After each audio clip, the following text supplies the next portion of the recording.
menguasai kehidupan anak-anak ini. Dan setiap saat mereka boleh selalu mengalami Tuhan. Terima kasih Bapak, di dalam nama Yesus. Kosong ya. Belum saya sampaikan firman Tuhan, saya mau ajak kita berdoa buat satu gembala, mungkin saudara sudah tahu atau sudah dengar ya.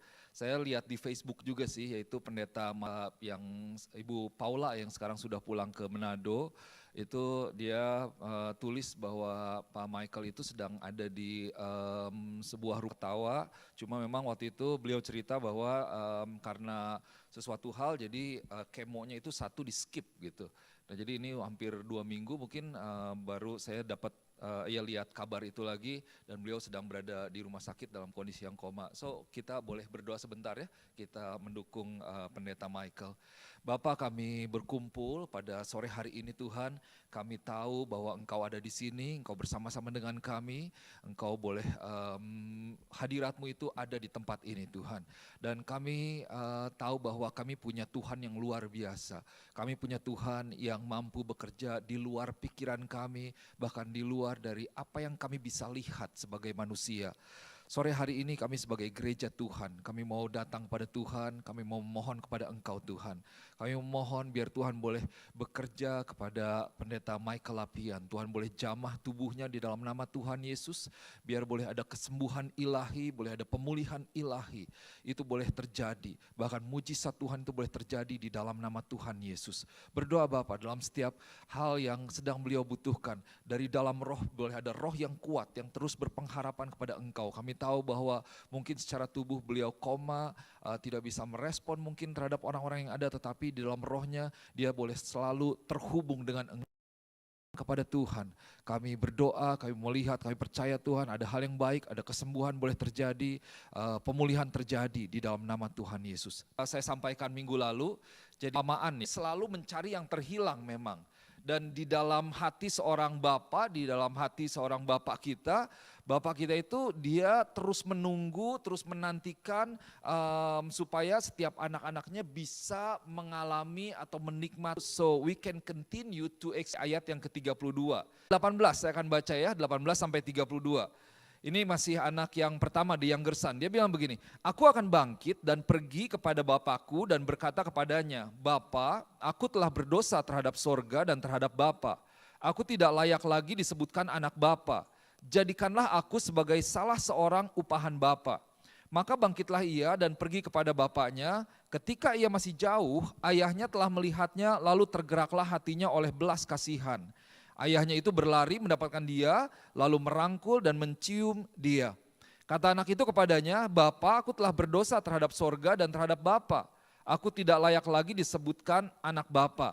Tetapi ayah itu berkata kepada hamba-hambanya, dan ambillah anak lembu tambu bagian pertama. Jadi anaknya kembali, bapaknya membuat sebuah pesta ya untuk anak yang sudah hilang ya kembali. Dan ayahmu telah menyembelih anak lembu tambun karena ia Bapa dan belum pernah aku melanggar perintah Bapa.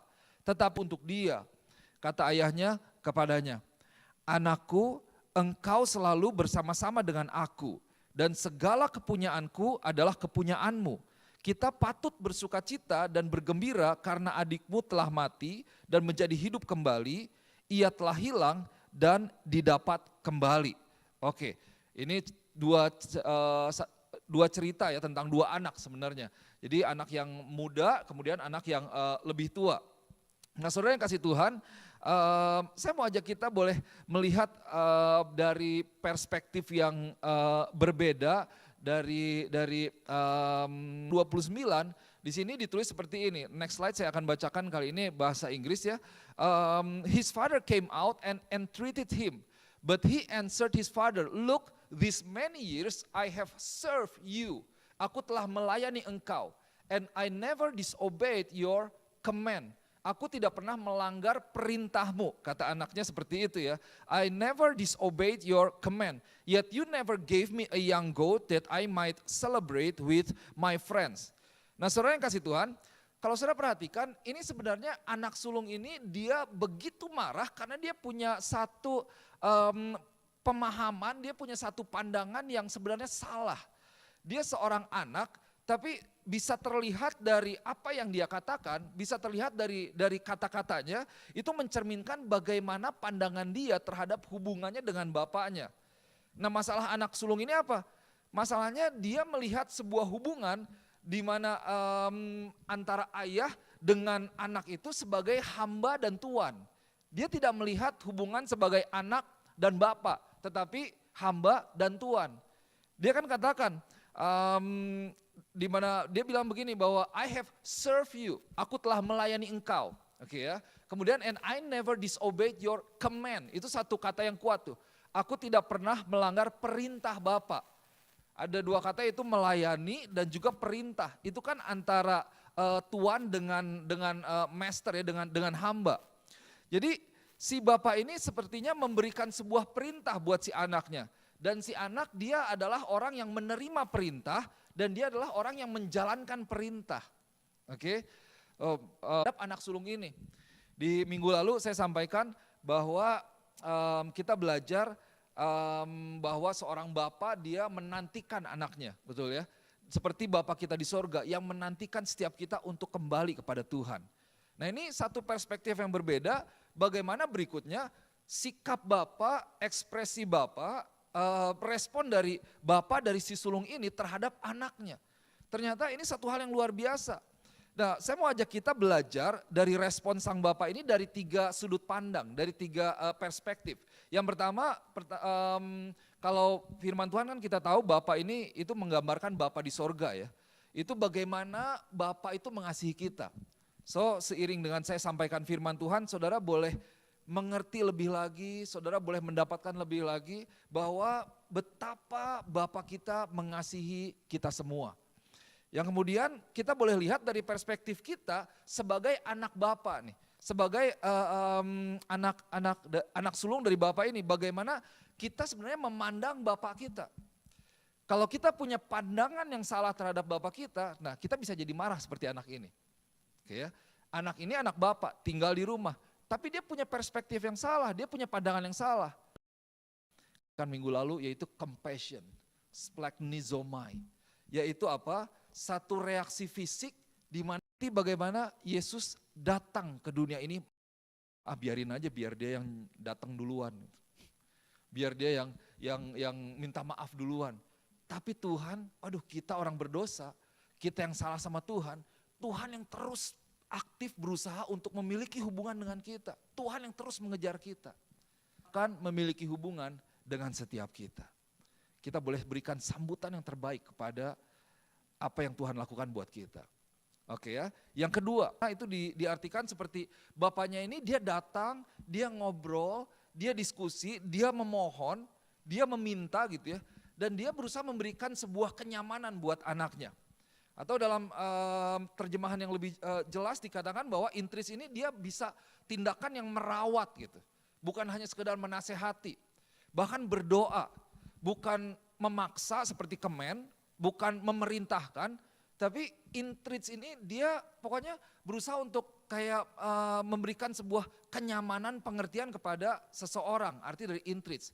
So firman Tuhan kan dikatakan, but he was angry, anaknya ini marah, kemudian menolak untuk masuk. But his father came out, and then the second point, entreated him.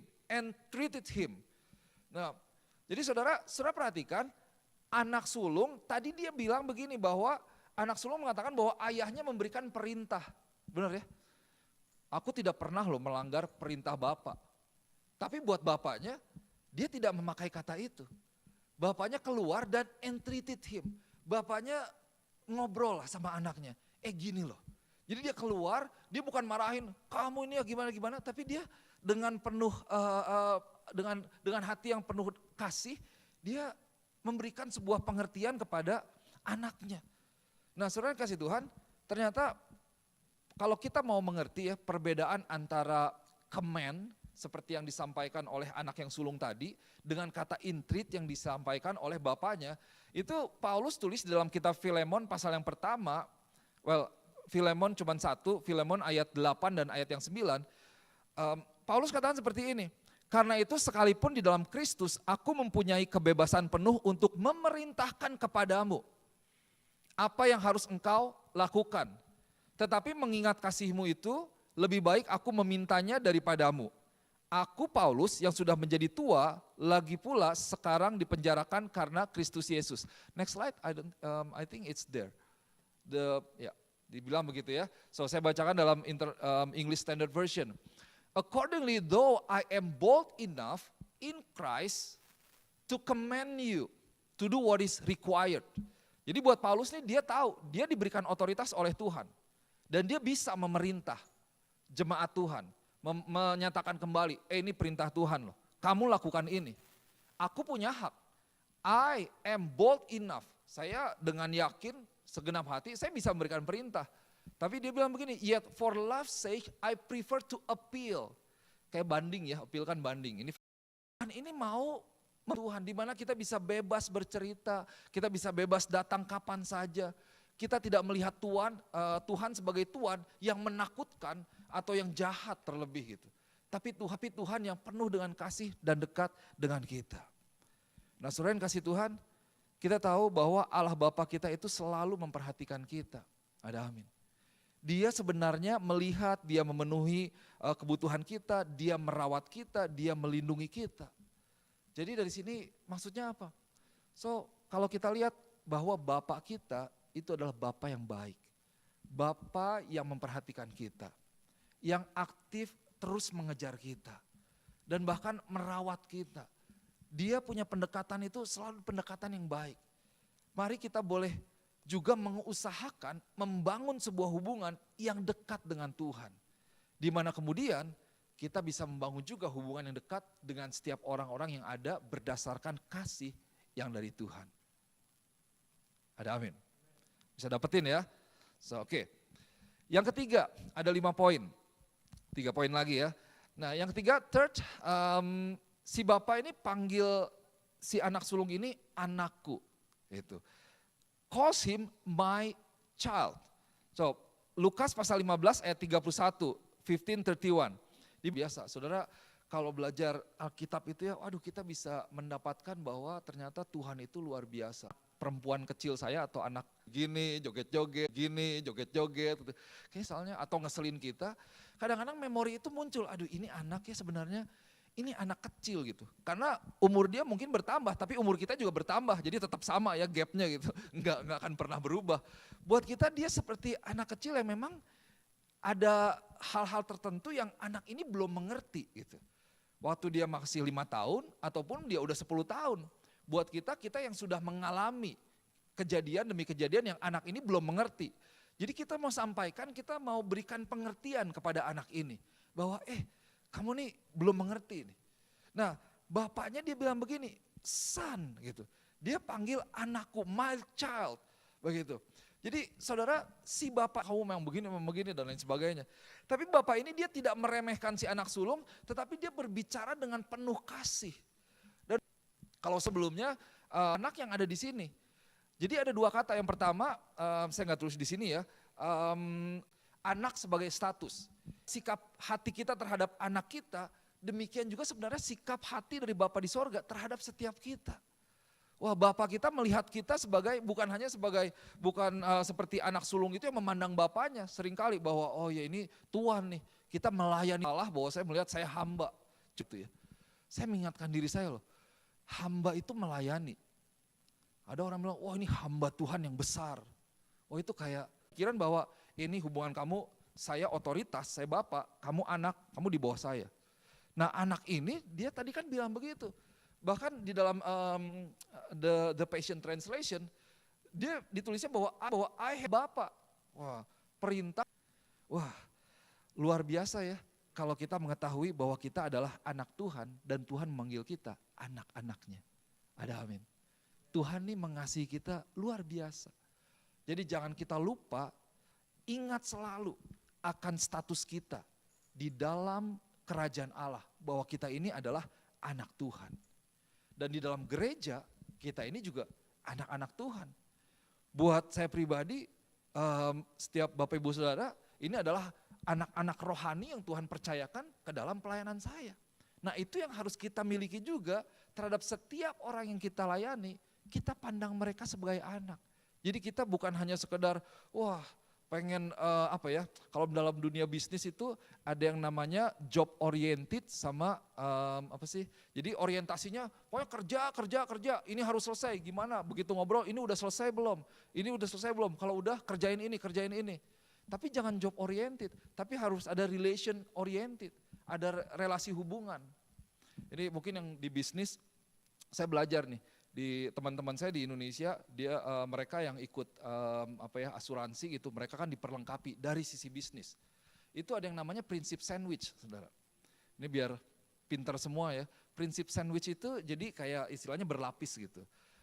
Waktu datang sama orang, sama karyawan misalnya, sebelum nanya tentang kerjaan, nanya dulu, gimana di rumah gitu. Gimana suami, gimana istri? Oh iya baik, gini. Oh ya by the way, nah baru masuk ke kerjaan tuh. Tentang kerjaan. Dengan anak juga bisa begitu. Gimana begini, baru nanti udah gitu, jangan lupa tapi itu piring belum dicuci misalnya. Nah gitu ya.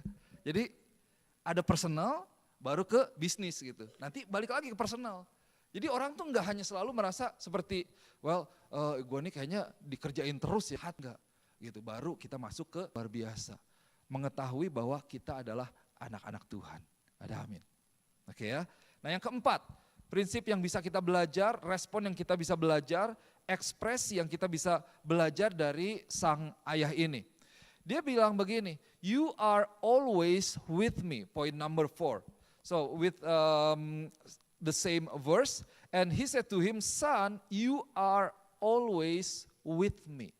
Oke. Anakku, engkau selalu bersama-sama dengan aku. Aduh, saya nggak tulis di sini nih. Saya tulis di catatan saya ya, sebenarnya saya mau tulis tapi saya lupa.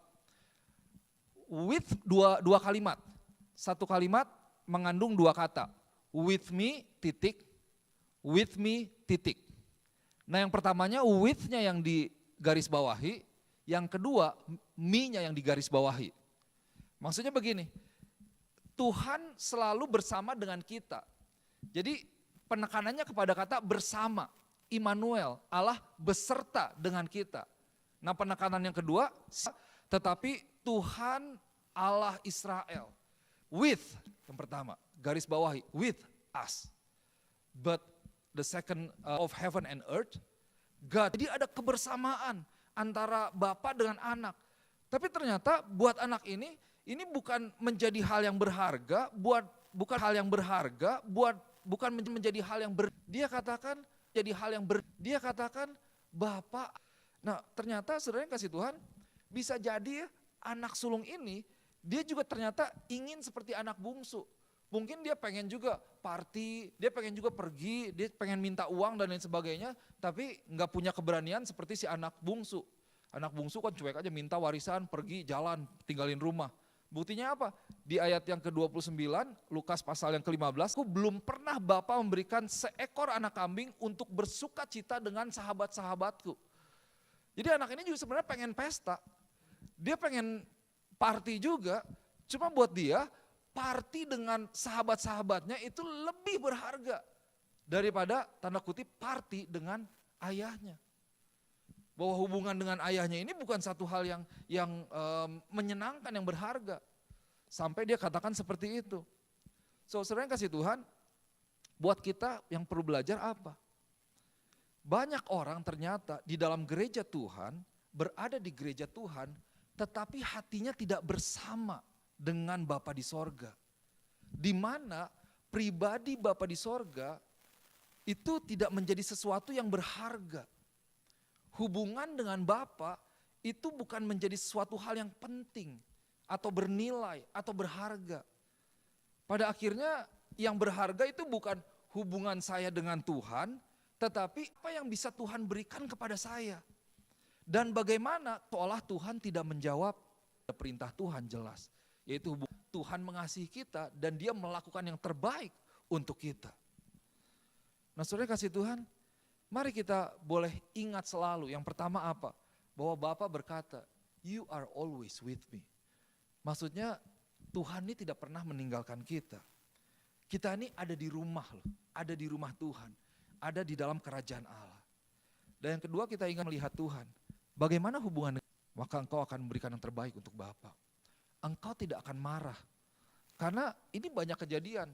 Di dalam leadership ada banyak orang yang misalnya sama kasusnya seperti ini. Oh, orang yang udah backslide, udah pergi, kemudian dia datang, wah dibikinin kayak pesta gitu, disambut. Tapi beberapa leadersnya misalnya yang kayaknya di rumah gak pernah dibikinin pesta jadi marah nih, kesinggung. Saya yang udah melayani dari dulu ya, saya yang capek-capek begini, gak pernah tuh dipotongin kambing, dibeliin babi guling dari Chinatown, gak pernah tuh saya begini, kan gitu. Kenapa? Karena melihatnya saya ini kerja. Saya mendapatkan perintah, saya yang menerima perintah dan saya menjalankan perintah. Nah ternyata tidak seperti itu. Baik hubungan antara Bapa kita terhadap kita dan juga sebenarnya ini yang harus menjadi isi hati kita terhadap setiap orang-orang yang tapan yang terbaik untuk mereka. So poin yang kelima, yang terakhir di dalam ayat yang sama, all that is mine is yours. And he said to him, son, you are always with me and all that is mine is yours. Ini udah jelas ya dibilang, all that is mine, semua yang aku miliki. Ini tentu bukan kita harus punya pengertian yang benar ya. Jangan sampai kita seperti yang dikelabui oleh ular gitu. Atau disiapkan sebuah warisan yang besar, itu menanti setiap kita. All that is mine is yours, there will be a time that it will be yours. Firman Tuhan katakan bahwa kita ini adalah pewaris tahta kerajaan Allah. Ada amin. Kita ada janji-janji Tuhan yang saya mau tutup khotbah saya sore hari ini untuk kita bisa melihat ini. Lukas pasal 15 ini adalah perumpamaan yang disampaikan oleh Yesus sebagai jawaban terhadap kritikan dari orang-orang Farisi dan ahli-ahli Taurat atau ahli-ahli agama.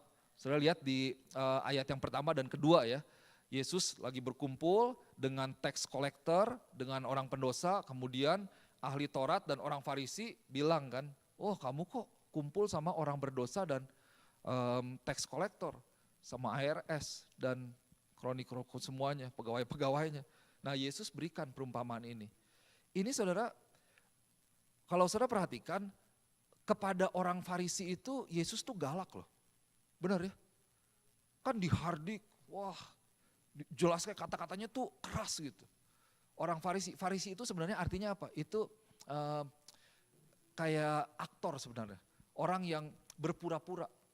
Jadi kayak pura-pura Kristen tapi enggak. Itu terjemahan aslinya begitu loh, Farisi itu kayak aktor. Jadi mereka pretending gitu. Nah dimarahin sama Tuhan berkali-kali. Tapi kali ini jawaban Tuhan terhadap orang Farisi dan ahli-ahli agama ini satu hal yang benar-benar jauh berbeda dari komentar atau jawaban Yesus terhadap mereka di waktu-waktu yang lain-lainnya. Yesus begitu baik, Yesus begitu lembut. Dia menyampaikan dengan 3 perumpamaan ini bahwa kalau ada dirham yang hilang, aku cari loh. Ada domba yang hilang, aku cari. Ada anak yang hilang, aku cari. Anak yang bungsu, aku menanti. Aku mengasihi dia. Terlepas dari apa yang dia lakukan. Seburuk-buruk apapun, itu maksudnya tentang mereka. Mereka udah ngejahatin orang mungkin. Mereka fokus kepada agama, tidak fokus kepada kasih Tuhan. Aku mengasihi engkau. Dan juga kepada anak sulung dalam ilustrasi seperti ini. Bahwa aku juga mengasihi engkau. Gitu. Dan Tuhan memiliki belas kasihan untuk setiap mereka. So, sebagai penutup, next slide, I think this is the last slide. Mari kita boleh lihat bahwa Bapak kita itu memiliki hati yang lembut dan penuh kasih ya. Kepada siapa? Nah ini 3 golongan. Yang pertama kepada orang Farisi dan ahli-ahli agama. The scribes itu ahli-ahli Taurat. Atau yang kedua juga Bapak ini memiliki kasih yang luar biasa kepada prodigal son. Anak yang hilang, anak yang kurang ajar gitu. Yang pergi dari rumah dan minta warisan. Yang berada di luar rumah. Dia menantikan, dia menunggu, dia mengasihi ketika anak itu balik. Tetapi juga ini ada the older son atau tanda kutip the prodigal son yang stay inside the house. Nah saudara yang kasih Tuhan, ini seringkali juga menggambarkan sebagai gereja Tuhan. Kalau dikatakan yang sulung itu berarti orang yang lebih dahulu, lahir pertama atau kakak gitu ya. Kita yang mengenal Tuhan lebih dahulu. Kita yang mungkin sudah lebih dewasa. Tapi mungkin dari 1 dan 2 hal kita bisa lihat bahwa seringkali juga kita bersikap seperti anak sulung yang ditulis di tempat seperti ini. Kita mengharapkan hal dari Tuhan. Kita mungkin salah melihat hubungan kita dengan Tuhan. Atau kita salah melakukan atau memberikan respon, berekspresi atau treat orang, memperlakukan orang. Seolah wah saya nih yang sulung dan lain sebagainya. Yang lebih penting, lebih berarti.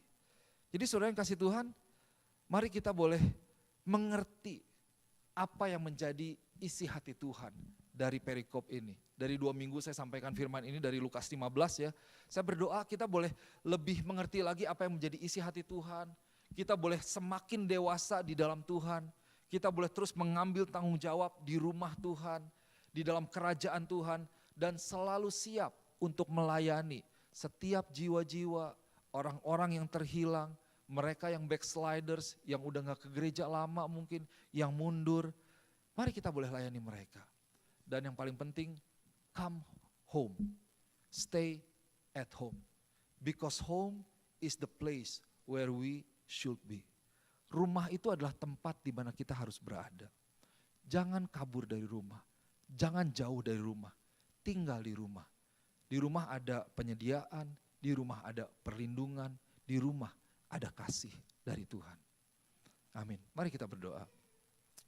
Bapa, hamba-Mu berdoa Tuhan, mengucap syukur buat Roh Kudus yang boleh bekerja di antara setiap kami. Hamba-Mu berdoa Tuhan, hamba-Mu terbatas dalam kata-kata, tetapi kami tahu bahwa firman Tuhan begitu dalam, begitu luar biasa. Firman Tuhan itu begitu ajaib Tuhan, memiliki kuasa yang luar biasa untuk mengubahkan kehidupan setiap kami, mengubahkan karakter kami, mengubahkan cara pandang kami, perspektif kami, dan bahkan sikap kami. Bapa, hamba-Mu berdoa setiap gereja Tuhan, kami boleh selalu mengejar hubungan kami juga dengan Tuhan. Berusaha yang terbaik untuk kami boleh lebih dekat lagi. Mungkin dengan hal-hal yang sederhana kami terus berdoa kembali, kami baca firman Tuhan kembali. Kami boleh terus mendekatkan diri kami kepada Engkau. Kami pergi hingga kami boleh melihat setiap orang bekerja dalam diri setiap jemaat Tuhan.